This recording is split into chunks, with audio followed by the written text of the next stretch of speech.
நமக்கு பாஸ்டர் கிறிஸ்மஸை பற்றி தெளிவாக சொல்லிவிட்டார். हमारे पास्टर जी ने क्रिसमस के जो सही बातों को बता दिया है।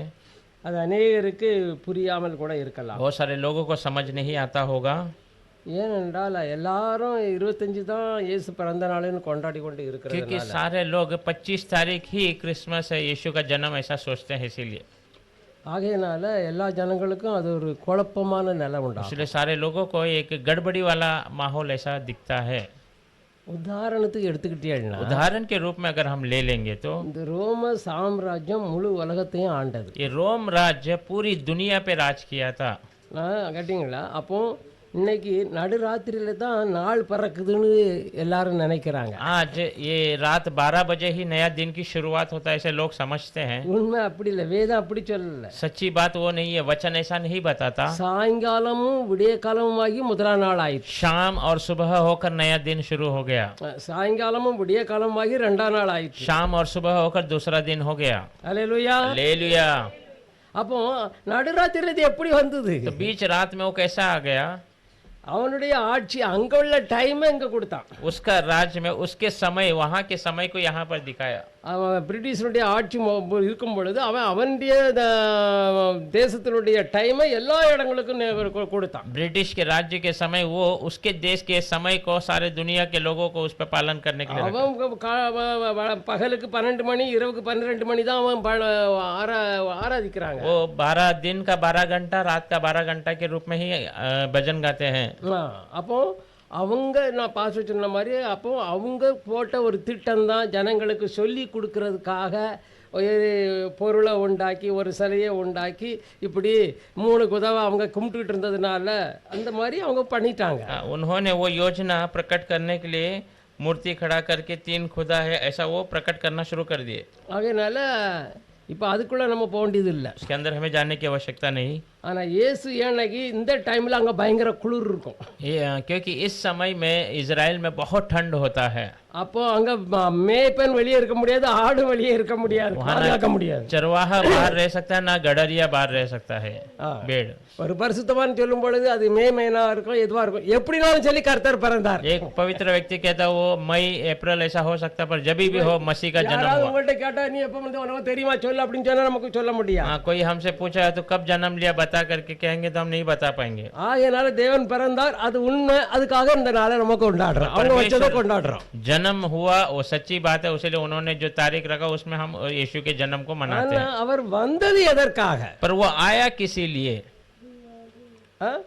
ஆதாம் மூலமாக வந்த சாபத்தை अगटी போட, आदम के द्वारा आया हुआ श्राप को हटा देने के लिए। Hallelujah hallelujah. ஏன்னா தேவனுக்கும் மனுஷனுக்கும் பாவம் பிரிவினையை உண்டாக்கி கொண்டு क्योंकि परमेश्वर और इंसान के बीच में पाप एक जो है बड़ा सा दीवार के रूप में खड़ा था। மனுஷன் தேவனை பார்க்க முடியாது, தேவன் மனுஷனை பார்க்க கூடாத அளவுக்கு இவனுடைய பாவம் இவனுடைய ஞானம் தடை பண்ணி கொண்டு இருந்தது. मनुष्य परमेश्वर को नहीं देख सकता और परमेश्वर मनुष्य से नहीं बातें करने के रूप में ये पाप रुकावट बना हुआ था। நானா தேவனோ அதை ஒரே அடியா அவர் தன்மையில ஏற்றுக்கொண்டு முழு விடுதலை தந்துட்டார். पर परमेश्वर उससे अपने ऊपर लेकर परिपूर्ण छुटकारा दे दिया। நம்ம அந்த வசனத்துல வாய்க்கிறோம், லூக்கா 2 அதிகாரம், उस वचन में हम पढ़ेंगे लूका का सुसमाचार 2 अध्याय 10 இருந்து 13 வரை வாசிங்க. 10 से 13 तक पढ़ेंगे। 14 வரை, 10 से 14। தேவதூதன் அவர்களை நோக்கி, பயப்படாதீர்கள், இதோ எல்லா ஜனத்துக்கும் மிகுந்த சந்தோஷத்தை உண்டாக்கும் நற்செய்தி உங்களுக்கு அறிவிக்கிறேன். இன்று கர்த்தராகிய கிறிஸ்து என்னும் இரட்சகர் உங்களுக்கு தாவீதின் ஊரிலே பிறந்திருக்கிறார். பிள்ளையை துணிகளில் சுற்றி முன்னணியில் கிடத்திருக்க காண்பீர்கள், இதுவே உங்களுக்கு அடையாளம் என்றான். அந்த சனமே பரமசேனையின் திரள் அந்த தூதனுடனே தோன்றி, உன்னதத்தில் இருக்கிற தேவனுக்கு மகிமையும் பூமியிலே சமாதானமும் மனுஷர் மேல் பிரியமும் உண்டாவதாக என்று சொல்லி தேவனை துதித்தார்கள். ஆமென். तब स्वर्गदूतों ने उनसे कहा, मत डरो, क्योंकि देखो मैं तुम्हें बड़े आनंद का सुसमाचार सुनाता हूँ जो सब लोगों के लिए होगा, कि आज दाऊद के नगर में तुम्हारे लिए एक उद्धारकर्ता जन्मा है और यही मसीह प्रभु है। और इसका तुम्हारे लिए यह पता है कि तुम एक बालक को कपड़े में लिपटा हुआ और चरनी में पड़ा पाओगे।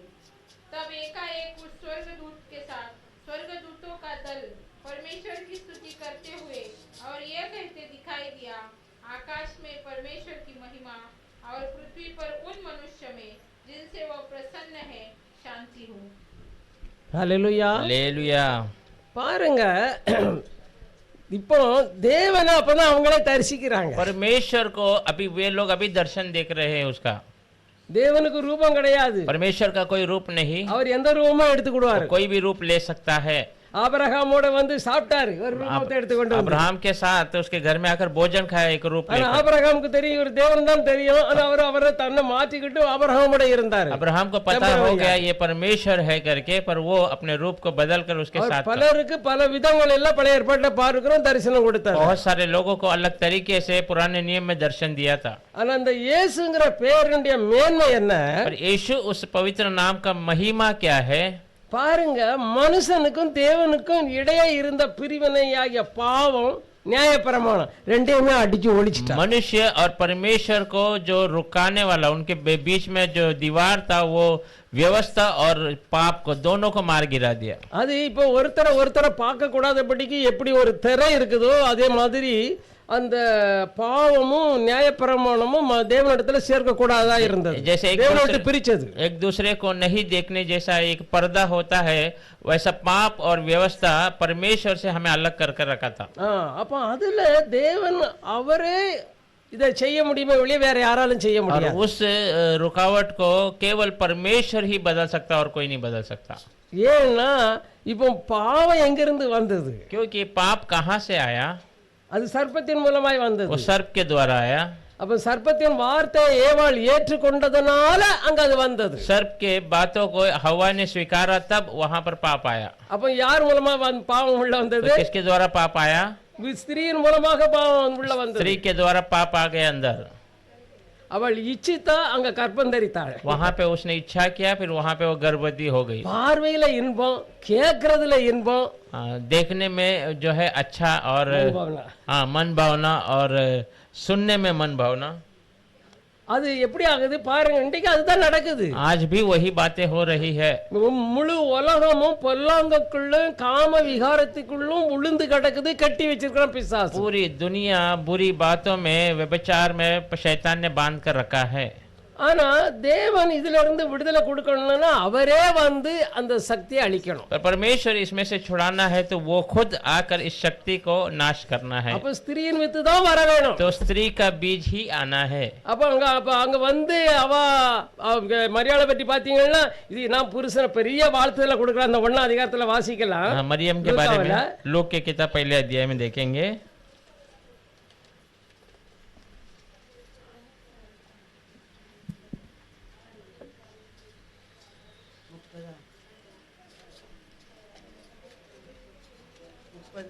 ஆ, 30 படிங்க. தேவதூதன் அவளை நோக்கி, மரியாளே பயப்படாதே, நீ தேவனிடத்தில் கிருபை பெற்றாய். இதோ நீ கர்ப்பவதியாகி ஒரு குமாரனை பெறுவாய். அவருக்கு இயேசு என்று பெயரிடுவாயாக.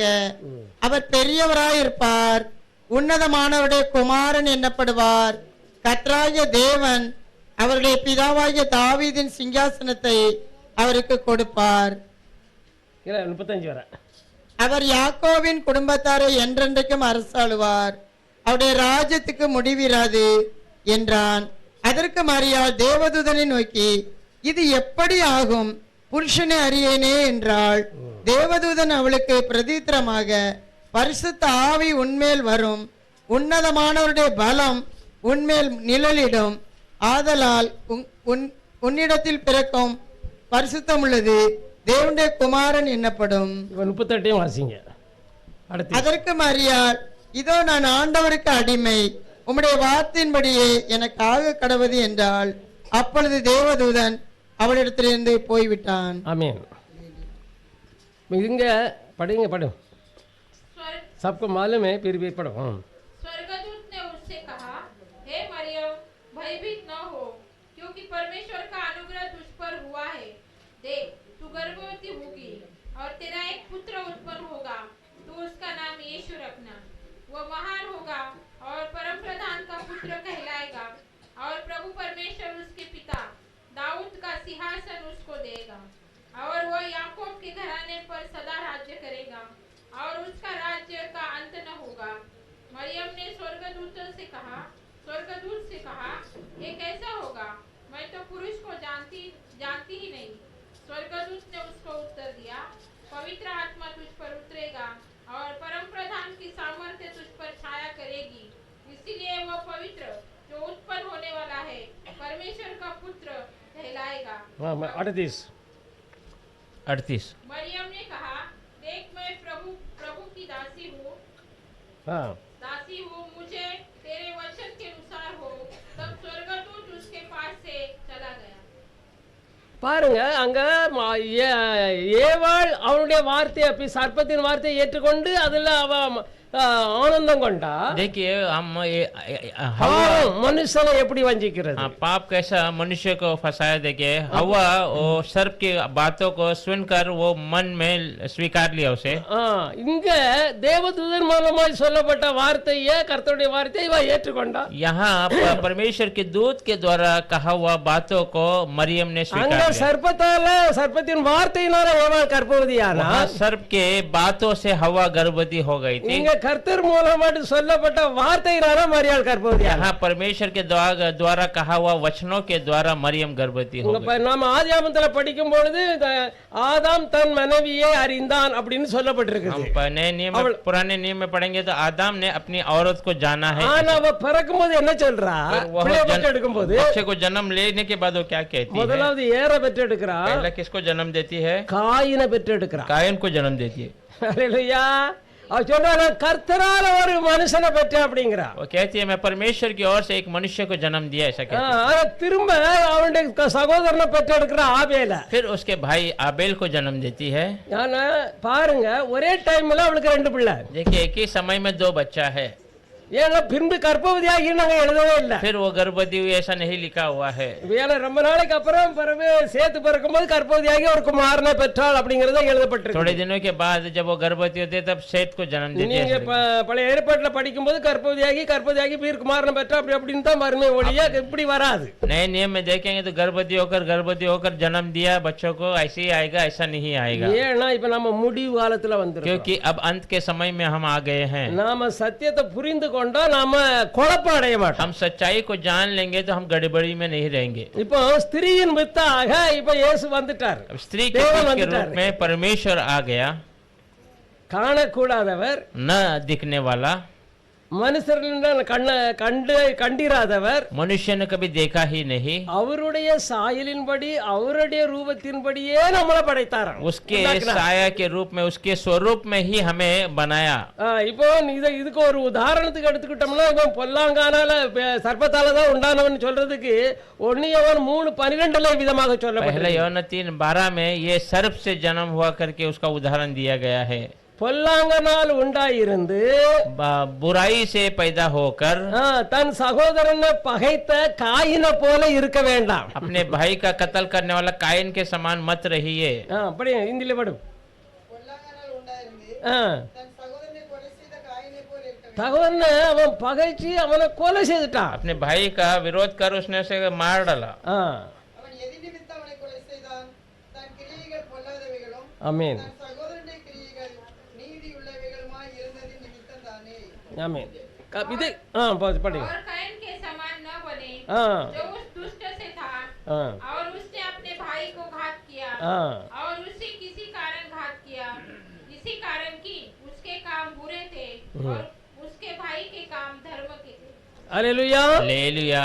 இங்கதான் பொல்லாங்கனால நிறைஞ்சிருந்தவன்னு தெளிவு கொடுக்கப்பட்டிருக்குது. यहाँ पर ही वो बुराई से भरा हुआ था करके वो இயேசுவே சொல்றாரு நீங்கள் உங்கள் பிதாவாகிய பிசாசுனால பிறந்தவங்க அப்படி. यीशु खुद कहता है, हाँ वो लोग को देख कर कहता तुम्हारे पिता शैतान की ओर से जन्मे हुए हो। அடுத்தாக்கல யோவான் ஸ்நானம் சொல்லுகிறான், விரியம் பாப்பு குட்டிகளே உங்களுக்கு தப்பிக்கொள்ள வகை காட்டவன் யாருங்கிறான். हाँ यूहन्ना भी उनको देख करके, हाँ यूहन्ना बपतिस्मा देख कर कहता है सांप के बच्चों तुमको ये बुरे समय से बचने के लिए कौन मार्ग दिखाया। அப்ப பாருங்க எவ்வளவு இந்த மாதிரி தான் வந்தது. ऐसे ही वो आया है। இப்போ மனுஷனை மீட்கணும்னா இப்ப என்ன இது அவன் மேல இப்ப சாதாம் மூலமாட்டு வந்த அந்த சாபம் अब मनुष्य को छुड़ाना है तो आदम की ओर से आया हुआ जो श्राप है, அது நம்மளையெல்லாம் ஆண்டு கொண்டது. वो हमारे ऊपर सब राज कर रहा है। நம்ம பிள்ளைகளுக்கு போய் சொல்லி சண்டை போடுன்னு நம்ம சொல்லி கொடுக்கறதே இல்ல. हमारे बच्चों को हम झूठ बोलो झगड़ा करो वो सिखाते नहीं है। ஆனா அந்த தீய சோபம் அந்த பிசாசுக்கு வேண்டிய அடிமைப்படுத்த வேண்டிய வல்லமை நம்மளை அடிமைப்படுத்துது. पर वो बुरा स्वभाव शैतान का वो जो गुलामी करने का वो आत्मा हमें गुलाम करता है, मनुष्य का मांस का विचार। Hallelujah hallelujah. ஒரு வசனத்தை வாசிக்கலாம். எபேசியர் 2 அதிகாரம். एक वचन पढ़ेंगे एफेसियों का किताब 2 अध्याय 14 वசனத்தை வாசிக்கலாம். 14 वचन पढ़ेंगे। எப்படியெனில் அவரே நம்முடைய சமாதானக்காரராகி 14 15 படிங்க. 16 வரை. உண்டாக்கி பகையாக நின்ற பிரிவினையாகிய நடுச்சுவரை தகர்த்து ஆமென். சட்டதிட்டங்களாகிய நியாயப்பிரமாணத்தை நம்முடைய மாம்சத்தினாலே ஒழித்து இருதிரத்தாரையும் தமக்குள்ளாக ஒரே புதிய மனுஷனாக சிருஷ்டித்து இப்படி சமாதானம் பண்ணி பகையை சிலுவையினால் கொன்று அதனாலே இருதிரத்தாரையும் ஒரே சரீரமாக தேவனுக்கு ஒப்புரவாக்கினார். आमीन। पढ़िए 14 से 15 तक। क्योंकि वही हमारा मेल है जिसने दोनों को एक कर लिया और अलग करने वाली दीवार को जो बीच में थी ढा दिया और अपने शरीर में बैर अर्थात वो व्यवस्था जिसकी आज्ञाएं विधियों के रीति पर थी मिटा दिया कि दोनों से अपने में एक नया मनुष्य उत्पन्न करके मेल कर दे और क्रूस पर बैरी को नाश करके इसी के द्वारा दोनों को एक देह बनाकर परमेश्वर से मिलाया। आमीन। 16 பரவாயில்லை. 17 நிமிடம். अब எங்க என்ன வாசிக்கிறோம்? उसमें हम क्या पढ़ते हैं? அப்ப ये தேவனே வந்து परमेश्वर स्वयं आकर, ஏன்னா அவருடைய பிள்ளைகள் எல்லாம் அடிமைகளா இருக்கிறாங்க, பாவத்தின் கீழ அடிமைகளா இருக்காங்க, பிசாசு அதிகாரம் செலுத்துறான். क्योंकि उनके सारे बच्चे गुलामी में है, पाप की आधीन में है, शैतान उनके ऊपर राज कर रहा है। நீங்க பழைய ஏற்பாட்டுல பாத்தீங்கன்னாக்கி இந்த குறி சொல்றவங்க செத்து போனவங்களே பரிசுத்தவான்களையும் கூட எழுப்பி கொண்டு வந்திருக்காங்க. पुराने नियम में अगर हम देखेंगे सामुएल के किताब में जो ज्योति करने वाले और जो बोली हाँ जादू टोना करने वाले पवित्र लोगों को भी मरे हुए रहेंगे, उनको उठा के लेके आ जाते। சவுல் ஆके पूछता சொல்றான் என்ன யாரை பார்க்கணும், அவன் கேட்கும்போது சாமுவேலை பார்க்கணும், சாமுவேல் எளிமையா பண்றான். साउल जब जाता है तो पूछती है तुम्हें किससे मिलना है, वो बोलते सामुएल से, तो सामुएल जो है मरा हुआ उसको उठाकर बाहर लेके आती है। பாருங்க இவன் ஏமாத்தி தான் அவட்ட இருந்து எடுத்தான். देखिए उसने फंसा कर उससे वो ले लिया था। முழு அதிகாரத்தையும் செலுத்தி ஜனங்களை அவ்வளவாட்டு அடிமைப்படுத்தி பாதாளத்தினுடைய சாவியை அவங்க கையில வச்சுக்கிட்டு இருக்கான். पूरा अधिकार लोगों को फंसा कर पाताल का कुंजी भी उसके हाथों में उसने रखा था। அல்லேலூயா हालेलुया। ஆகையினால இப்ப அவன்கிட்ட இருந்து நம்மளை விடுவிக்க தான் கர்த்தர் என்ன செய்தாரு, நம்முடைய பாவங்கள் நிமித்தம் கிரயம் செலுத்த வேண்டிய அவருடைய இரத்தத்தையும் அவருடைய ஜீவனையும் கொடுத்து உயிர்த்து எழுந்து அவங்க பாதாளத்துல போய் முதல்ல இரத்தத்தை கொடுத்து பாதாளத்துல போய் அவன்கிட்ட இருந்த சாவியை வாங்கிட்டு வந்துட்டாரு. उससे हमें छुड़ाने के लिए ही परमेश्वर दुनिया में आकर मरकर हमारे लिए पाताल में जाकर उससे वो कुंजी छीन कर ले आया। ஏன்னா இவர் ரத்தம் சிந்தின உடனே இயேசுவின் ரத்தம் பாவ பரிகாரம் செலுத்தின உடனே அவருடைய வல்லமை அப்படியே இறந்துச்சு. क्योंकि यीशु मसीह का लहू पाप का प्रायश्चित जैसे ही गिरा तो वैसे ही वो शैतान का सामर्थ्य खत्म हो गया। அவருடைய ஜீவன் போன உடனே நியாயப்பிரமாணத்துடைய பர்தா ரெண்டா கிழிஞ்சிட்டு, उनका जीवन जाते ही व्यवस्था का जो पर्दा था वो 2 भाग में फट गया था। நீ சரியில்லை நீ போக முடியாது, நீ சரியில்லைன்னு சொல்லிட்டு இருந்தா அந்த சத்தம் அங்கே ஒழிக்கப்பட்டாயிற்று. तू सही नहीं है तू जा नहीं सकता है, ऐसा कहने वाला वो आवाज वहीं पर रुक गया। ஹல்லேலூயா हालेलुया। பாருங்க இது நம்மளால் உண்டானதா இல்ல. देखिए ये हमारे बल से हमने नहीं किया, தேவன் திட்டம் கொண்டார், परमेश्वर ने योजना बनाई। ஏன்னா நம்மளை அந்த இழந்து போன அந்த ஆதாமுடைய இடத்துக்குள்ள அந்த மகிமையின் சரீரத்துக்குள்ள அவருடைய ரூபத்துக்குள்ள கொண்டு போக வேணும். क्योंकि हमें वो खोया हुआ आदम का उस महिमा वो स्वरूप के उस शरीर में हमें लेके जाना है। அதற்காக தான் ஏன் அவன் இழந்துட்டான் அவனை கொண்டு போகணும்னா பாவத்தினுடைய கரையை செலுத்தி அவங்கிட்ட இருக்க அதிகாரத்தெல்லாம் புடுங்க வேணும். हाँ वो क्योंकि आदम ने खो दिया था, अब उसे लेके जाना है तो उसके पास जाकर वो उसका पाप का मोल चुकाकर उससे उसे छीनना அவன் है। இயேசுவிடத்துல எவ்வளவு தைரியமா சொல்றான், இந்த பூமியுடைய ராஜ்யம் எல்லாம் என் கையில கொடுக்கப்பட்டிருக்கு, எனக்கு இஷ்டமாட்டவன்ட்ட கொடுக்குறேன், இஷ்டமாட்டவன் பிடிங்கிறேன், ஓ, நீ இயேசுக்கு- மட்டும் என்ன வணங்கினேன்னா விழுந்து என் காலில் இருந்து வணங்கினா இதெல்லாம் உனக்கே தந்துருது அப்படிங்கிறான். यीशु मसीह के पास आके धैर्य से कहता है ये पूरा अधिकार मुझे दिया गया है, मैं जिसको मर्जी चाहिए उसे देता हूँ, जिसको नहीं चाहिए उसे छीन लेता हूँ। तू मेरा नमन करेगा तो मैं सब तेरे को दे दूंगा, நான் உமக்கு தந்துருதேன் அப்படிங்கிறான். मैं तुझे दे दूंगा, सब तुम्हें ही दे दूंगा ऐसा கர்த்தர் कहता है। ஜன அப்பாலே போ சாத்தானே, परमेश्वर ने कहता दूर हो जा शैतान, உன் தேவனாய கர்த்தர் ஒருவரையே பணிந்து கொள்ளுன்னு சொல்லப்பட்டிருக்குது, வாசிக்கலையா அப்படின்னு तू கேட்கறான். तेरा एक ही परमेश्वर उसको ही नमन करना है, तूने पढ़ा नहीं क्या ऐसा कहता है। நான் ஏன் இதை சொல்ல வரேன், मैं क्यों इसे बताना चाहता हूँ, புரிந்து கொள்ள வேணும். समझना है। இதுதான் குழப்பத்தில் நிறைய காரியங்கள் எழும்பு நாள். बहुत सारे गड़बड़ी उठने का ये समय है। ஒவ்வொரு சபை பாஸ்டரும் ஒவ்வொரு விதமா பேசுவாங்க. एक एक कलीसिया के पास्टर अलग अलग तरीके से बातें करते रहते हैं। ஆயிரக்கணக்கில் சபைகள் இருக்குது, பிரிவினைகள் இருக்குது கிறிஸ்துவுக்குள்ள. हजारों से अधिक कलीसिया है और अलगपना है कलीसिया के अंदर।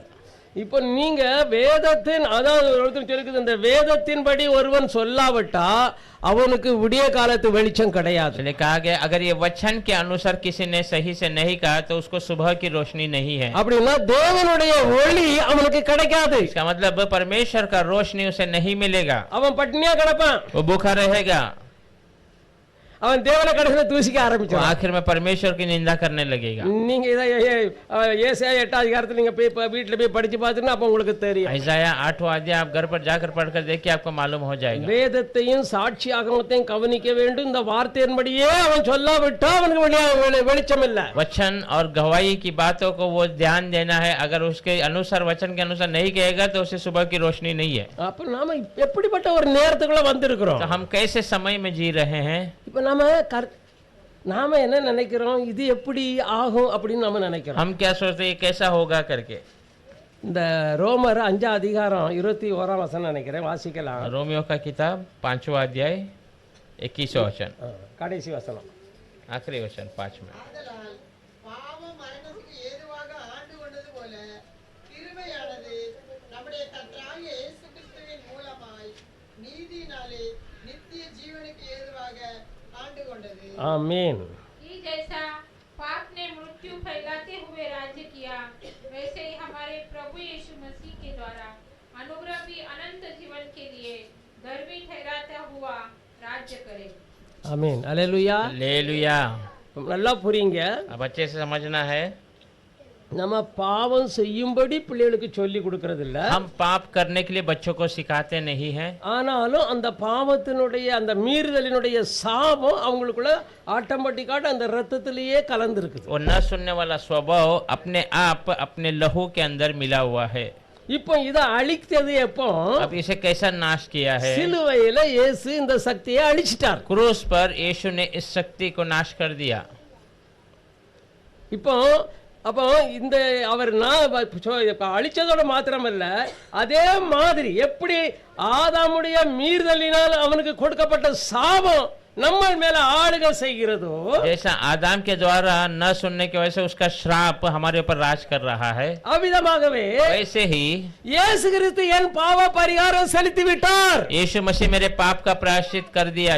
இனி என்ன ஒண்ணுமே அடிமைப்படுத்த முடியாது. अब मुझे कोई गुलाम नहीं बना सकता है। நான் தேவனுடைய பிள்ளை, मैं परमेश्वर का बच्चा हूँ। என்னுடைய வீடு தேவன் பண்ணி வச்சிருக்க ஒரு மகிமையின் சரீரம். मेरा जो घर है परमेश्वर ने तैयार किया हुआ महिमा का ஆதாம் शरीर। இழந்த அந்த மகிமையின் சரீரம் எனக்காக காத்து கொண்டிருக்குது, எனக்கு உள்ளேதான் இருக்குது. आदम ने जो खोया हुआ वो महिमा का शरीर मेरा इंतजार कर रहा है, वो मेरे अंदर ही है। அல்லேலூயா. हालेलुया। வேதம் சொல்லுது, நீங்கள் மரித்தீர்கள், உங்கள் ஜீவன் கிறிஸ்துவுடனே கூட தேவனுக்குள்ள மறைந்திருக்கிறது. वचन कहता तुम मर गए थे, तुम्हारा जीवन मसीह के अंदर बना हुआ है। அவர் உங்களுடைய நல்ல கிரிகளை பார்த்து ரட்சிக்காம தான் சொன்ன அந்த வார்த்தையை நிறைவேற்றுறதுக்காக உங்களை ரட்சித்து உங்களை பாதுகாக்க, உங்களை போஷிக்க அவர் கடமை உள்ளவரா இருக்கிறார், வாக்கு மாறாதவரா वो இருக்கிறார். तुम्हारे भले कामों की वजह से तुम्हारा उद्धार नहीं किया, पर अपनी कही बातों को पूरा करने के लिए तुम्हारा उद्धार कर, तुम्हें बचा कर, तुम्हें आखिर तक चलाने के लिए सामर्थ्य है वो। இன்னைக்கு ஏன் கிறிஸ்தவ ஜனங்கள் மத்தியில நிம்மதி இல்ல, சந்தோஷம் இல்ல, வியாதி, வறுமை, தரித்திரம் இதெல்லாம் ஏன் வருது? क्यों आज भी मसीह के लोगों के जीवन में समाधान नहीं, खुशियां नहीं है, गरीबी, இயேசு செலுத்தி दरिद्रता। முடிச்சிட்டாரு. यीशु ने उसका मोल चुका दिया, நீ இன்னும் செலுத்த வேண்டிய அவசியமே இல்ல. तो अब उसे चुकाने की आवश्यकता नहीं। நீ விசுவாசித்தா தேவனுடைய மகிமையை तो காண்பாய். विश्वास करेगा तो परमेश्वर की महिमा देखेगा। இங்க அதான் சொல்லப்பட்டிருக்குது. वही कहा गया है, பாவம் மரணத்துக்கு ஏதுவாக ஆண்டு கொண்டது போல पाप मृत्यु के अनुसार कैसे राज कर लिया, वैसे ही। இப்ப இல்லன்னா 18 வாசிக்கலாம். 18 वचन पढ़ेंगे। ஒரே மீறுதலினால எல்லா மனுஷருக்கும் ஆக்கினைக்கு ஏதுவான தீர்ப்பு உண்டானது போல एक ही ना सुनने की वजह से हर एक मनुष्य को இந்த தண்டனைக்கா दंड मिला है, वैसे ही ஒரே நீதியினால எல்லா மனுஷருக்கும் ஜீவனை அளிக்கும் நீதிக்கு ஏதுவான தீர்ப்பு की உண்டாயிற்று. धार्मिकता की वजह से सब मनुष्य को जीवन का मार्ग मिल गया है। அப்ப நல்லா கவனிச்சுக்கிடுங்க. तब अच्छे से सुन लीजिए, இப்ப யுத்தம் अभी जो युद्ध है, கட்டிங்களா? இப்போ தேவனுடைய யுத்தம் மனுஷனுடைய யுத்தமா மாறிட்டு. हाँ, परमेश्वर का जो युद्ध था अब मनुष्य का युद्ध बन गया है। நீ எதை சொல்லுறியோ அதை செய்ய பரலோகம் காத்து கொண்டிருக்கு. तू जो कहता है उसे करने के लिए स्वर्ग इंतजार कर रहा ஏன்னா है। பரலோகம் கர்த்தருடைய வார்த்தை சொல்லுது, நீ உலகத்தான் அல்ல, परमेश्वर का वचन कहता है तो दुनिया का नहीं है, நீ மனுஷன் அல்ல. तो मनुष्य नहीं है। நான் உன்னை மனுஷன்ல இருந்து பிரிச்சு எடுத்து நான் தேவனுடைய குமாரனாய் குமாரத்தியா வைத்திருக்கிறேன். मैं तुझे मनुष्यता से निकाल कर परमेश्वर का पुत्र पुत्री के रूप में रखा हूँ। எப்படி அந்த அந்த ரோமர் 5ல 1ஆம் அதிகாரத்துல நம்ம வாசிப்போம்னா रोमियो 5वां अध्याय 1 वचन अगर हम पढ़ेंगे तो இவ்விதமாக நாம் விசுவாசத்தினாலே நீதிமான்கள் ஆக்கப்பட்டு இருக்கிறபடியால் நம்முடைய கர்த்தராகிய இயேசு கிறிஸ்து மூலமாய் தேவனிடத்தில் சமாதானம் பெற்றிருக்கிறோம். ஆமென். अंत जब हम विश्वास से धर्मी ठहरे तो आपने प्रभु यीशु मसीह के द्वारा परमेश्वर के साथ मेल रखे। ஹalleluya. हालेलुया। இப்ப அதுல 4ஆம் அதிகாரம் ரோமர்ல 20-21 வாசிங்க. चौथा अध्याय के 20 और 21 वचन पढ़ेंगे। 22 வாக்குத்தத்தத்தை குறித்து அவன் அவிசுவாசமாய் சந்தேகப்படாமல் தேவன் வாக்கு பண்ணினதை குறித்து அவன் அவிசுவாசம் கொள்ளல, சந்தேகப்படல. தேவன் வாக்குத்தத்தம் பண்ணினதை நிறைவேற்ற தேவன் வாக்கு பண்ணினதை நிறைவேற்ற வல்லவராய் இருக்கிறார் என்று வல்லவர், பொய் சொல்ல மாட்டார், மாற மாட்டார் என்று முழு நிச்சயமாய் நம்பி தேவனை மகிமைப்படுத்தி விசுவாசத்தில் வல்லவனானான். ஆமென். हालेलुया। और न अविनाशी அது அவனுக்கு நீதியாக எண்ணப்பட்டது. और वो उसके लिए धार्मिक गिना गया। और न अविनाशी होकर परमेश्वर की प्रतिज्ञा पर संदेह किया, पर विश्वास में दृढ़ होकर विश्वास में दृढ़ होकर परमेश्वर की महिमा की परमेश्वर की महिमा की और निश्चय जाना कि निश्चय ये जाना कि इस बात की उसने प्रतिज्ञा की है जो ईश्वर प्रतिज्ञा परमेश्वर प्रतिज्ञा किया है वो उसे पूरे करने में भी समर्थ है। वो पूरे करने में भी सामर्थ्य है. हालेलुया. हालेलुया। இப்ப நீங்க இந்த பாவ மன்னிப்பை பெற்று தேவனுடைய பிள்ளையா பிறந்திருக்கோம். இது நம்மளால உண்டானது அல்ல, இது தேவனுடைய ஈவு, தேவனுடைய கிருபை, தேவனுடைய வல்லமை. अभी आपने पाप का प्रायश्चित प्रभु के नाम से पा लिया है, ये हमारे ऊपर से नहीं परंतु परमेश्वर का अनुग्रह है, परमेश्वर की दया है। அப்ப ஏன் நம்மளுடைய வாழ்க்கையில நிம்மதி இல்ல, வியாதி, வறுமை, வேதனை ஏன் வருது? फिर क्यों हमारे जीवन में समाधान नहीं है, बीमारी, तकलीफ, दरिद्रता क्यों आता है? நீ இந்த ஆபிரகாம மாதிரி அவர் சொல்லிட்டாரு முடிஞ்சு போச்சு நீ நினைக்க வேணும். आप ये अब्राहम के समान उसने कह दिया है वो पूरा हो गया करके तुम भरोसा करना है। அவன் பாருங்க, அவன் சரீரம் செத்துட்டு கலவன் ஆயிட்டான், அவன் கிளவி ஆயிட்டான், குழந்தை பிறகு லாய்க்கு எந்த மாம்ச சிந்தையின்படி இல்ல. देखिए शरीर मर चुका है, वो बुढ़ा हो गया है, वो भी बुढ़ी हो गई है, जो बच्चा होने का सारा मार्ग खत्म हो गया है। ஆனா தேவன் சொன்ன உடனே அதை நம்பணும். पर परमेश्वर ने जैसे कहा उस पे वो भरोसा किया। அவர் யாரு? वो कौन है? அவர் வானத்தையும் பூமியும் படைத்தவர். वो आसमान और धरती को रचने वाला। அவர் என்ன எனத்தையும் வெள்ளத்தையும் விட்டு வா, நான் சொல்ற இடத்துக்கு போ, உனக்கு நான் உன்னை பெரிய ஜாதியா ஆக்குவேன்னு சொன்னார், அப்படியே ஆக்கிட்டாரு. उसने कहा तू जा, मैं जो कहता हूँ उस स्थान में जा, इस जगह को छोड़ के। ஆபிரகாமுடைய ஆசீர்வாதமான சம்பத்தை அந்த பூமி தாங்க கூடாது இருந்தது. अब्राहम का जो आशीष है वो जहाँ बस रहा था, वो धरती उसे संभाल नहीं पा रहा था। அவ்வளவு பெரிய ஆசீர்வாதம். उतना बड़ा आशीष था।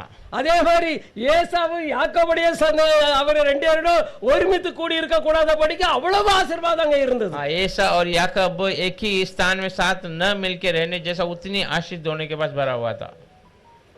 பாருங்க, அந்த பரிசுத்தவான்கள் பழைய ஏற்பாட்டு பரிசுத்தவான்கள் பார்த்தீங்கன்னாக்கி அவங்க பிள்ளைகளை ஆசீர்வதிக்கும் போது அவங்களுக்கு அவங்க என்ன நினைக்கிறாங்க தெரியுமா? நான் என்ன சொன்னேன்னு அது நடக்கும். हाँ, पुराने पवित्र लोगों को अगर हम देखेंगे, वो जब अपने बच्चों को आशीष करते तो उनका मन में एक ही है, मैं जो अभी कहूंगा वो। ஏமாத்தி போய் ஆசீர்வாதத்தை வாங்கிட்டான். याकूब फंसा कर आशीष को ले लिया। இப்ப அவன் திரும்ப வந்து ஏசா வந்து அப்பா அவன் வந்துட்டேன் வேட்டையாடி அப்படின்னு சொல்லும் பொழுது எப்ப நான் கொடுத்துட்டேனே அவனுக்கு திரும்ப எடுக்க முடியாத। जब ऐसा फिर से जंगल में शिकार कर आकर पिता से कहता मुझे आशीष करो, तो वो कहता मैंने दे दिया है, फिर से मैं वो नहीं ले सकता हूँ। பாருங்க, அவனுடைய விசுவாசத்தை கொஞ்சம் கவனிங்க। देखिए थोड़ा उसका विश्वास को थोड़ा देखिए, ध्यान दीजिए। அவன் இப்படி சொல்றா, நான் சொன்னது நடக்கும்। हाँ, वो ऐसा कहता तो आज मैं जो कहता हूँ वो ஆசீர்வாதமா தான் இருக்கும்। मेरे बच्चे को अगर मैं आशीष करूंगा आशीषित ही रहेगा। पर இவன் அழுது புரண்டு கேட்கறான், சரிப்பா நீ ஒரு குறிப்பிட்ட நாள் வந்ததுக்கு அப்புறம் நீ சகோதரத்தை விடுதலை ஆவா, நீ ஆசீர்வாதமா இருப்பான்னு சொல்லி रोता है, गिड़गिड़ाता है पिता के पास, फिर वो आखिर में उसको एक, तो जब तक वो जीवित है उसके बाद तो तुझे आशीष हो जाएगा, तब तक उसके आधीन में रहेगा, ऐसा करके कहता है।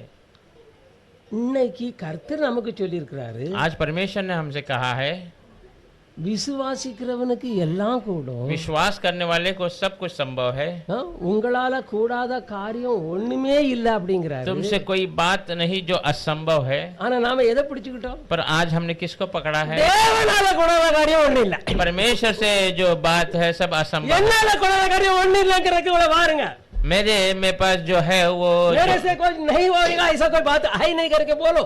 Hallelujah, hallelujah, hallelujah. தேவன் அதைத்தான் விரும்புகிறாரு, परमेश्वर वही चाहता है। அவர் இப்ப நமக்குள்ள வார்த்தையாக இருக்கிறாரு, वो अभी वचन के रूप में हमारे अंदर है। அந்த வார்த்தையை நம்ம நம்புறதுனால நம்ம இப்ப தேவனுடைய பிள்ளைகளா இருக்கிறோம்। वचन पे हम भरोसा करते हैं, उसने परमेश्वर के बच्चे பூமியை ஆளும்படி நமக்கு அதிகாரம் தந்திருக்கிறாரு, दुनिया पे राज करने का अधिकार प्रभु ने दिया। ஆதாம் இழந்த அத்தனையும் மீட்டு நமக்கு தந்துட்டாரு, आदम ने खोए हुए सारी चीज को छुड़ाकर हमें दे दिया। அவர் சொல்றாரு, ஆதாம் இழந்த அத்தனையும் நான் மீட்டு கொள்ளவே வந்தேன், மீட்டாரு தந்துட்டாரு, சமாதானத்தை வைத்து போகிறேன், என்னுடைய சமாதானத்தை உங்களுக்கு கொடுக்கிறேன்னு சொல்றாரு। आदम ने जो खोया वो सब मैं छुड़ाने आया, छुड़ाकर सब दे दिया, समाधान को मैं तुम्हारे लिए रख के जा, मेरे समाधान को रख कर जा। இயேசு வந்ததனுடைய நோக்கம் என்ன? यीशु मसीह आने का क्या मकसद था? அவருடைய இப்போ இந்த இயேசு கிறிஸ்துனுடைய சந்ததி பெரும் கூட்டமாட்டு திரள் கூட்டமாட்டு பரலோகம் போக வேணும்। मसीह की संतान बड़े झुंड में हम स्वर्ग में जाना है। பரலோகத்தின் திறவுகோல உங்க கையில என் கையிலயும் கொடுத்துட்டாரு। अब स्वर्ग का कुंजी जो है आपके हाथों में, मेरे हाथों में दे दिया, प्रभु के पास नहीं। விசுவாசிகள் हाथ கையில கொடுத்துட்டாரு, विश्वासी के हाथों में दे दिया है। நான் உங்களை என்னன்னு சொல்றது காட்டிலும் கர்த்தருடைய வாக்கை விசுவாசிக்கிற எல்லார் கையிலயும் பரலோகத்தின் திறவுகோல கர்த்தர் கொடுத்துட்டாரு। आपको और मुझे कहने के बदले परमेश्वर के वचन पे विश्वास करने वाले सबके हाथों में। யாரையும் இனி பாதாளத்துக்குள்ள பிசாசு அனுப்ப முடியாது, ஏன்னா அந்த சாவி அவர் கையில இருக்குது। कोई भी अभी शैतान किसी को भी पाताल में बेच नहीं सकता, क्योंकि उसकी चाबी उसके परमेश्वर के पास है। அப்ப நம்முடைய வாழ்க்கையில ஏன் இத்தனை பிரச்சனை? तो क्यों हमारे जीवन में इतनी परेशानियां? நாம நம்மளை பார்க்குறோம், நம்முடைய பழைய நினைவுகளை பார்க்குறோம், நம்முடைய அறிவின் பிரகாரம் யோசிக்கிறோம்। हम हमारे बारे में हमें देखते हैं, हमारे पुराने विचारों को देखते हैं, हमारे खुद की बुद्धि पर सोच विचार करते हैं। ஆபிரகாம் அப்படி பார்க்கவே இல்லை, पर अब्राहम ने ऐसा देखा नहीं है। அவன் சொல்றான், ஆண்டவர் சொல்லிட்டாரா, சரிப்பா முதல்ல சொன்னான், எனக்கு தான் ஒரு குழந்தை ஏற்கனவே மகன் ஒருத்தர் இஸ்மாயில் இருக்காரு போதும் அப்படின்னு சொல்றான், இல்ல இல்ல நான் சாராள் மூலமா தான் உனக்கு தருவேன்னு சொன்னேன் அப்படிங்கிறார்। हाँ, वो कहता है मुझे तो एक लड़का है, इस्माइल है, वो काफी है करके, पर परमेश्वर ने कहा नहीं नहीं, साराल की ओर से तुझे एक पुत्र होगा करके। பழைய ஏற்பாட்டில இருந்தே பார்த்து வந்தோம்னா கர்த்தர் சொன்னது அற்புதமா தான் எல்லா காரியங்களையுமே செய்கிறார்। हाँ, पुराने नियमों से अगर हम देख कर आएंगे तो परमेश्वर ने जो भी कहा है वो अद्भुत तरीके से पूरा करके देता है। பாருங்க, கோலியாத்த வெல்றதுக்கு ஒரு 5 கல் போது, இவனை அடிக்கிறதுக்கு வரைக்கும் பெரிய காரியமே இல்லைன்னு நினைச்சிட்டு அவ்வளவு அற்பமா இட்டு போறான்। गोलियत को मारने के लिए 5 पत्थर काफी है, उसको मारने कोई बड़े काम नहीं, आसान का है करके वो ऐसे जाता है। அதே மாதிரி அவன் எப்படி நினைச்சு போனோன்னா அப்படியே அவன் ஜெயிக்கிறான்। वो जैसा सोच कर गया वैसे ही वो विजय भी प्राप्त करता है। அதே மாதிரி அக்கினிக்குள்ள போறாங்க, அதே மாதிரி சிங்க கபிக்குள்ள போறாங்க. वैसे ही आग के अंदर चले जाते हैं, शेर के गुफा में जाते हैं, ஒண்ணுமே அவங்கள சேதப்படுத்தல. कुछ भी उन्हें नुकसान नहीं देता है। இன்னைக்கு நீ தேவனுடைய பிள்ளையா இருக்கிறா, நீ ஆள வேண்டிய பிள்ளையா இருக்கிறா. आज तो परमेश्वर का बच्चा है तो राज करने वाला बच्चा होना चाहिए। அப்ப எப்படி ராஜ்யம் பண்றது? तो कैसे राज्य உன் करना है? உள்ளத்துக்குள்ள எழும்புகிற அந்த ஜென்ம சோபத்தை இயேசுவின் நாமத்துல அழிக்கிறேன். हाँ, आपके अंदर उठने वाले वो जन्म के स्वभाव को यीशु मसीह के नाम से नाश करता हूँ। எது தெரியுமா? क्या बातें हैं? கசப்பு, कड़वाहट, வெறுப்பு, हाँ, जो जलन, மற்றவங்களை தப்பா பேசுறது. औरों को बुरा कहने वाला, நான் சரி, मैं सही हूँ। நீங்க ஒரு ஆளை தப்பு சொல்லும் பொழுதே நான் சரின்னு சொல்லிட்டு இருந்தீங்க, அது மலா அறிஞ்சுக்கிடுங்க. आप एक व्यक्ति को गलत कहते समय अपने आप को सही कर देते हैं। ஒருவனும் நல்லவன் இல்லைன்னா வேதமே சொல்லுது. वचन कहता कोई भी सही नहीं है, ஆனா நாம இப்ப பரிசுத்தவான்களா இருக்கிறோம் வேதம் சொல்லுது. पर हम अभी पवित्र है, நாம ऐसा நீதிமான்களா இருக்கிறோம் கர்த்தருடைய வார்த்தை சொல்லுது. धर्मी हो गए हैं करीब प्रभु का वचन कहता है। நீங்கள் பரிசுத்தமாக்கப்பட்டீர்கள், நீதிமான்களாக்கப்பட்டீர்கள், தேவனுடைய பிள்ளைகளாக்கப்பட்டிருக்கிறோம். हाँ, पवित्र कर दिए गए हैं, परमेश्वर के बच्चे बना दिए गए हैं। கொலைசர் 1ல நம்ம அப்படி வாசிக்கிறோம். कुलुस्सी 1 में हम ऐसे ही पढ़ते हैं। அதனால இயேசு வந்ததனுடைய மேன்மை நம்மளை அவரை விசுவாசிக்கிற பிள்ளைகள் ஒரு காரியத்திலும் குறைவுள்ளவர்களாக இருக்கக்கூடாது, நிறைவுள்ளவர்களாக இருக்கணும். சிங்கத்தை போல வீர நட போடுகிற பிள்ளைகளாக இருக்க வேணும். इसलिए यीशु आने का एक ही मकसद है कि उसके बच्चे कोई भी बात में गटी नहीं होना है, उसका चाल चलन में शेर का रूप में चलना चाहिए। கொஞ்சம் பார்த்து கொஞ்சம் யோசிங்க. थोड़ा सोच कर देखिए, இயேசு இப்போ இயேசு என்ன சொன்னாரு? यीशु मसीह ने क्या कहा? யோவான் 14:12 என்ன சொன்னாரு? यूहन्ना 14:12 में क्या कहा? மெய்யாகவே மெய்யாகவே நான் உங்களுக்கு சொல்லுகிறேன், मैं तुमसे सच सच कहता हूँ, நான் என் பிதாவின் இடத்துக்கு போகிறபடினா मैं मेरे पिता की ओर जा रहा हूँ, इसीलिए என்ன விசுவாசிக்கிறவன், मुझ पे विश्वास करने वाला। எப்படி விசுவாசிக்கிறவன்? कैसा विश्वास करने वाला? என் பாவம், என் சாபம், என் மலது எல்லாம் போயிட்டு நான் தேவனுடைய பிள்ளை ஆயிட்டேன். मेरा पाप, मेरा श्राप सब मुझसे दूर हो गया, मैं अभी परमेश्वर का बच्चा हो गया। அவர் எனக்காக கரையம் செலுத்தி என்னை மீட்டு கொண்டார், நான் தேவனுடைய பிள்ளை, நான் உலகத்தான் அல்ல. वो मेरे लिए मोल देकर मुझे छुड़ा दिया है, मैं परमेश्वर का बच्चा हूँ, मैं दुनिया का नहीं हूँ। எனக்கு முழு உலகத்துல இப்ப அதிகாரம் இருக்கு. अब मुझे पूरी दुनिया पर अधिकार है, ஏன்னா அவர் சொல்றாரு என்ன விசுவாசிக்கிறேன் நான் செய்தபடி எல்லாம் செய்வான். क्योंकि परमेश्वर ने कहा है मुझ पर विश्वास करने वाला मैं जो कार्य करेगा उससे ज्यादा ही वो करेगा।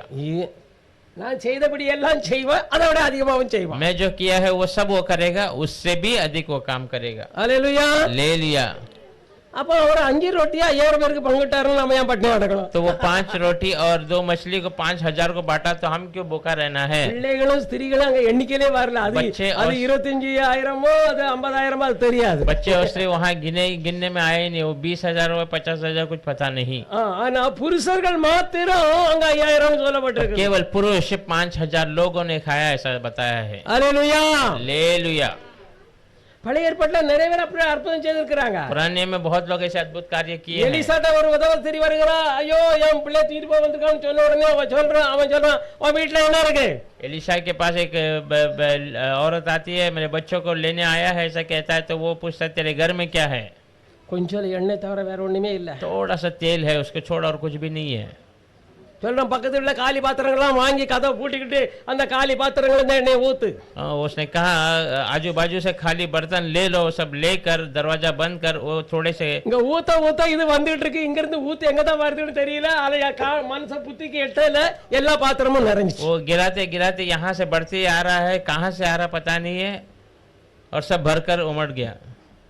அப்போ நாம வாயில ஆசீர்வாதம் நிறைஞ்சு இருக்கு. तो हमारे जबान में आशीष भरा हुआ है, நாம அது இல்ல சாபம் தான் இருக்குன்னு நம்ம விசுவாசிக்கிறோம். पर हम नहीं, हमारे पास नहीं है, केवल श्राप है करके हम विश्वास कर रहे हैं। ஏன்னா நீ ஒன்ன பாக்குற, क्योंकि तू अपने आप को देख रहा है, சரி இல்ல, मैं सही नहीं हूँ, என் நினைவு சரி இல்ல, मेरे विचार सही नहीं है, நான் அவங்கள மாதிரி இல்ல, நான் இவங்கள மாதிரி இல்ல, நீ இப்படி பார்த்து ஒன்னே நீயே குற்றப்படுத்திக்கிற. मैं उनके समान नहीं, इनके समान नहीं, अपने आप को देखकर अपने आप को आप दोषी लगा देते हैं। ஆனா தேவனுடைய வார்த்தை சொல்லுது, तो परमेश्वर का वचन कहता है இயேசு கிறிஸ்துவினால் உண்டான ஜீவனை அளிக்கிற ஆவியின் பிரமாணம் என்னை பாவம் மரணம் என்கிற அந்த பிரமாணத்திலிருந்தே விடுதலை தந்து விட்டது.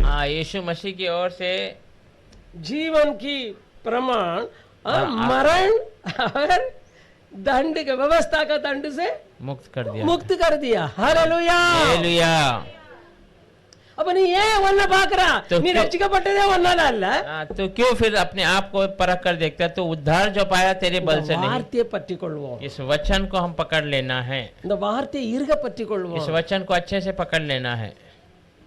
உங்க பிள்ளை வயித்துல இருக்கும்போது உங்களுக்கு பிரச்சனை இருக்காது आपके बच्चे जब पेट में रहते हैं आपको कोई परेशानी नहीं होगा। நீங்க பிள்ளை பிறந்துச்சுன்னா முழு கவனமும் பிள்ளை மேல ஆயிடும் अगर बच्चे का जन्म हो गया तो पूरा हमारा ध्यान उस बच्चे के ऊपर लगा रहता அதே மாதிரிதான் நாம மறுபிறப்பு அடைஞ்ச உடனே है। वैसे ही हमने முழு கவனமும் கர்த்தருடையது நம்ம மேல தான் இருக்குது नए जन्म लेते ही पूरा हमारे ऊपर जो ध्यान मसीह, யாரெல்லாம் நான் அவங்கள கலங்க விட மாட்டேன் அப்படின்னு நம்புறான்னு பாக்குறாரு कौन कौन मैं उनको घबराने नहीं दूंगा ऐसा करके वो देखता है।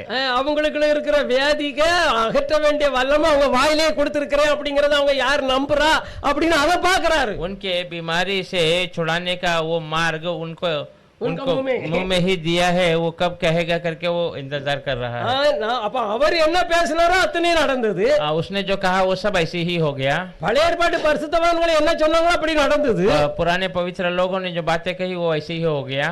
அப்ப புதிய ஏற்பாட்டு பரிசுத்தவான்கள் தான் எல்லா பரிசுத்தவான்களை காட்டிலும் மேலானவங்க तो नए नेम के पवित्र लोग மீட்கப்பட்ட பிள்ளைகள் यीशु के लहू से धोए हुए लोग सारे पवित्र लोगों से महिमा वाले लोग हैं, ஆனா அவங்க அதை புரியல और वे लोग उसे समझ नहीं पाए, அது என்ன சத்தியத்தை அவங்க அறியல वो सच्चाई को उन्होंने जाना नहीं। சத்தியத்தை அறிகிற அறிவு உங்களுக்குள்ள வந்து அந்த யோசனை வந்துகிட்டே இருந்ததுன்னா சத்தியம் உங்களுடைய வாழ்க்கை மாறும் அந்த சத்தியம் உங்களை மாற்றி அமைக்கும் सच्चाई को जानने का जानकारी आपके अंदर आता रहेगा तो वो आपके जीवन को बदलेगा। உங்க விசுவாசமே உலகத்தை ஜெயிக்கிற ஜெயம் आपका विश्वास दुनिया पर विजय पाने वाला विजय है। ஹல்லேலூயா हालेलुया। அப்ப நம்முடைய விசுவாசம் இந்த வாக்கு மாறாத இந்த வார்த்தையை இருக பற்றி கொள்ளும் பொழுது நம்மளை குறித்து சொன்னதில்ல तो हमारा विश्वास ये वचन कभी ना बदलने वाले वचन को अगर हम पकड़ लेंगे, அவ என்ன நம்மளை குறித்து சொல்லிருக்குது அதை நீங்க பிடிச்சுக்கிட்டு தைரியமா போகலாம் हाँ मेरे बारे में जो कहा है उस बातों को आप पकड़ कर धैर्य से जा सकते हो।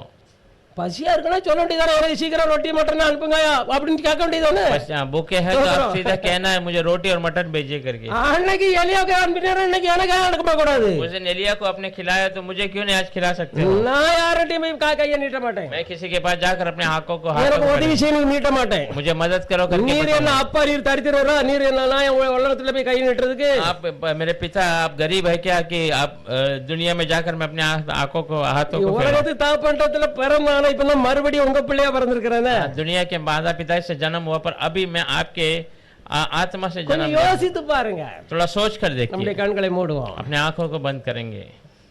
தேவன் வந்தது எதற்காக மாம்ச தேகத்துல வெளிப்பட்டது எதற்காக परमेश्वर क्यों आया, मांस में क्यों प्रकट हुआ, அவர் ஏன் சிலுவையில் அவர் கடந்து சென்றார் क्यों वो क्रूस की ओर चलाया गया? என் பிள்ளைகள் என்ன மாதிரியே நடக்கணும் मेरे बच्चे मेरे समान चलना है, என்னுடைய வாக்கா இருக்க பற்றி கொண்டு தைரியமா நடக்கணும் मेरे वचन को अच्छे से पकड़ कर धैर्य से चलना है। பழைய ஏற்பாட்டு பரிசுத்தான விதமாக எல்லாரும் எழுப்பி நிற்போம் எல்லாம் கொஞ்சம் உட்கார்ந்ததுனால கொஞ்சம் கால் கையெல்லாம் வலிக்கலாம் எந்திருங்க हाँ सब हम खड़े हो जाएंगे।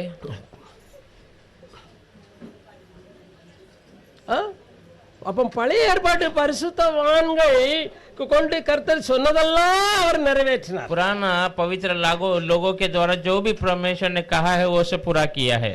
அப்ப புதிய ஏற்பாட்டு பரிசுத்தவான்கள் சொல்றது அவங்களை காட்டிலும் மேலானவங்க சொல்லி இருக்கும்போது நாம கேட்டது ஏன் கிடைக்காது तो नए नियम के पवित्र लोग उनसे भी अधिक है, अगर ऐसा कहता है तो हम जो मानेंगे क्यों नहीं வேதம் मिलेगा? சொல்லுது वचन कहता है நீ சந்தேகப்படாமல் தேவனிடத்துல நீ எவைகளை எல்லாம் ஜெபத்துல கேட்பாயோ बिना शंका के विश्वास करके जो भी परमेश्वर से पूछेगा ஓ அது எல்லாம் உனக்கு கிடைக்கும் वो सब तुझे मिल जाएगा। அல்லேலூயா हालेलुया। அப்போ எல்லார் உள்ளத்திலே இருந்து இந்த அவிவிசுவாசம் அவநம்பிக்கை இந்த சுயம் எல்லாம் சாகணும் तो सबके अंदर से वो अविश्वास, वो डोंगीपना, वो स्वयं की सब बातें वो मरना है, அதை பிடுங்கி எரியணும் उसको तोड़कर फेंक देना है। உக்கड़ के फेंकना है हालेलुया। ஆமென் ஹalleluya धन्यवाद धन्यवाद ஸ்தோத்திரம் ஸ்தோத்திரம் ஸ்தோத்திரம் இவ்வளவு பெரிய ரட்சிப்பை கர்த்தர் தந்தார் कितना बड़ा उद्धार परमेश्वर ने हमें दिया, நீங்க யோசிங்க आप सोच कर देखिए, நீங்க கவலைப்படாதுங்க आप चिंता मत कीजिए। இயேசு சொன்னார் கவலைப்படாத यीशु ने कहा चिंता मत நான் करो, உனக்காகவே ஜீவனை கொடுத்திருக்கிறேன் உன்னை சந்தோஷமா வைக்க நீ எப்பொழுதும் சந்தோஷமா இரு சொல்லுகிறார் मैं तेरे लिए अपने प्राण को दिया हूँ, तू तुझे खुशी में रखना, तू हमेशा खुशी में रहे, ऐसा कहा। இந்த பெரிய ஸ்லாக்கியத்தை இழந்து போகாதுங்க. ये बड़े सौभाग्य को आप खोइए मत। எந்த மனுஷனையும் பாராதுங்க, கர்த்தருடைய வார்த்தையை இருக பற்றி கொள்ளுங்க. कोई भी मनुष्य को मत देखिए, परमेश्वर के वचन को अच्छे से पकड़ அவர் लीजिए। வந்தது நம்மளை ஆசீர்வதிக்க, वो आया हमें आशीष करने के लिए, அவர் பிறந்தது நம்மளை உயர்த்த, वो जन्म लिया हमें ऊंचे स्थान में लाने के लिए। அவர் இன்னைக்கு உயிர் தெழுந்தவராய் நம் மத்தியில் இருக்கிறது. நாம் யார் யாரு என்னுடைய வார்த்தைக்கு கவனமாய் செவி கொடுக்க ஆசையா இருக்கிறார்களோ அவர்களை எல்லாம் உயர்ந்த இடத்துல வைத்து மழகு பார்க்க वो விரும்புகிறார். जी उठकर आया इसीलिए ताकि हम उस पर विश्वास करें और वो हमें सुंदरता बनाकर हमें देखना चाहता है। கர்த்தருக்கு ஸ்தோத்திரம். परमेश्वर का धन्यवाद हो। உங்களை ஆசீர்வதிப்பார். परमेश्वर आपको आशीष करेगा। நம்ம ஒரு பாட்டு பாடலாம், கர்த்தருக்கு காணிச்சு கொடுக்கலாம். हम ऐसे खड़े गीत गाएंगे।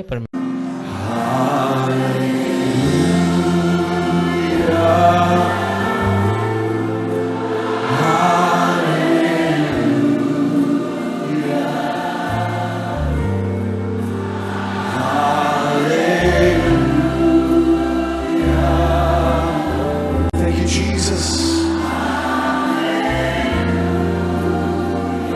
Hallelujah.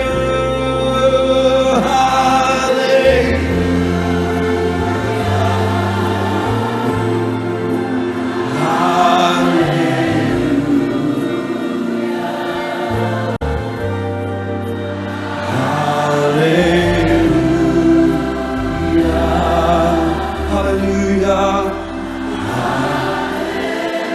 Come on, let's sing. Thank you, Jesus.